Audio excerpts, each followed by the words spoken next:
High, সবাই কেমন আছো? আশা করি ভালো আছো। তো আজকে ঝালমুড়ি রেসিপি বানাচ্ছি। দেখো কত সুন্দর হয়েছে, হেভি টেস্টি হবে, অনেক সহজে বানানো যাবে।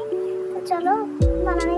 একটা ঝাল কুচিয়ে দিয়েছি, 1 চামচ পেঁয়াজ, 2-3 চামচ মতো শসা কুচি, তারপরে হালকা লেবুর রস, তারপরে হালকা অল্প চানাচুর পরিমাণ মতো দিয়ে দিচ্ছি, তারপরে হালকা বিট লবণ, হালকা সরিষার তেল, তারপরে ভালো করে মিশিয়ে নিতে হবে।